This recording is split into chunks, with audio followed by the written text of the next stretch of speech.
Zee 24 तास एक पाऊल पुढे। फिक्सिंगच्या महाराष्ट्र कनेक्शनचा आता पर्दाफाश झाला। या प्रकरणात आणखीन कोण कोण सहभागी आहे हे लवकरच उघड होईल। पोलीस या प्रकरणाच्या तळाशी जातील, पण बीसीसीआय मात्र कोणती कारवाई करण्याच्या मूडमध्ये नसल्याचं धक्कादायक चित्र रविवारी पाहायला मिळालं।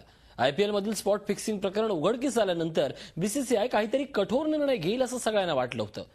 पण रविवारी बीसीसीआयची बैठक झाली खरी, पण त्यात कोणताही ठोस निर्णय घेण्यात आला नाही। उलट बीसीसीआयनं सावरा करण्याचा एक केविलवाणा प्रयत्न केला।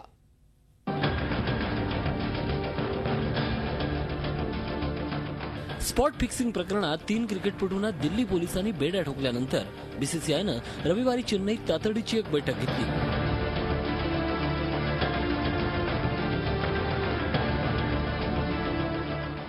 बोर्ड काय निर्णय घेतं याकडे सगळ्यांचं लक्ष होतं।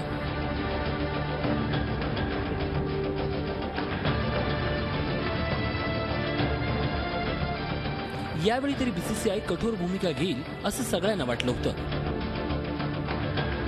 पण बीसीसीआयची बैठक केवळ एक औपचारिकता ठरली, कारण या बैठकीतून काहीच निष्पन्न झालं नाही। तुमचा विश्वास नसेल तर बीसीसीआय अध्यक्ष काय म्हणतायत ते लक्ष देऊ नये का? What is in our control is that is we can आपण फक्त काही प्रमाणात प्लेयर्सवर कंट्रोल ठेवू शकतो। आपल्याकडे पोलीस किंवा इतर शासकीय संस्थांप्रमाणे अधिकार नाहीत। त्यांच्याप्रमाणे तपास करण्यास आपण सक्षम नाही। बुकिंगवर नियंत्रण आणण्यास आपण काहीच करू शकत नाही।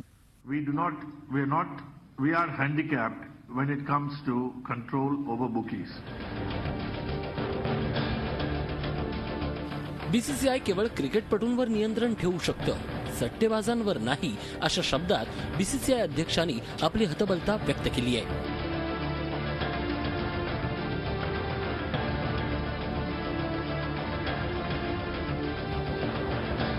All the players of all the teams prior to the commencement of the tournament. प्रत्येक टीमच्या प्रत्येक प्लेयरला आम्ही टुर्नामेंट सुरू होण्यापूर्वीच भ्रष्टाचार, या आधी घडलेल्या घटना आणि त्यापासून तुम्ही कसे दूर राहू शकता याबाबत माहिती दिली आहे। सर्वच क्रिकेटपटूंनी त्याला योग्य प्रतिसादही दिला होता। नियम पाळण्याचं त्यांनी मान्य केलं होतं। कोणत्याही बुकीवर आम्ही नियंत्रण ठेवू शकत नाही, ती यंत्रणाच आमच्याकडे नाही, पण आम्ही खेळाडूंशी संवाद साधू शकतो आणि तेच आम्ही करतोय। But we can address our players, which we are.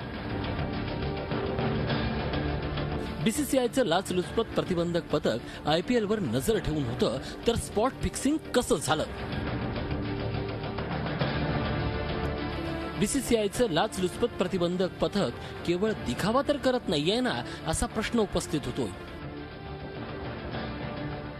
Mr. Ravi Savani has been appointed as the commissioner to inquire into the allegations against these players, and his report will be. रवी सवानी यांची commissioner पदी नियुक्ती करण्यात आली। ते या सर्व प्रकरणाची चौकशी करतील आणि ते आपला अहवाल बीसीसीआयच्या डिसिप्लिनरी कमिटी समोर सादर करतील। त्यावरच पुढे निर्णय घेतला जाईल, कारण बीसीसीआयला नियमात राहूनच काम करावं लागतं। We have rules, we have process, we have the BCCI's own system.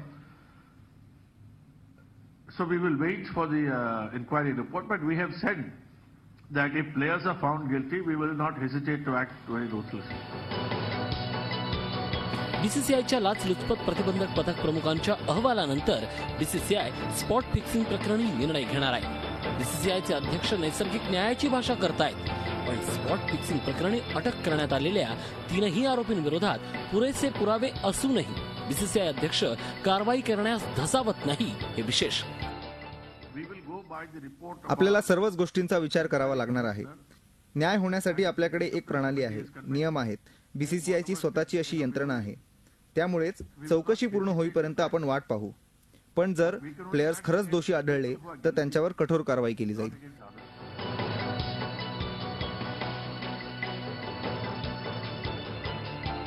या पद्धतीनं बीसीसीआय अध्यक्ष या प्रकरणी आयपीएलचा बचाव करतायत, ते पाहता स्पॉट फिक्सिंग कडे बीसीसीआय डोळेझाक करत असल्याचं चित्र पाहायला मिळतंय।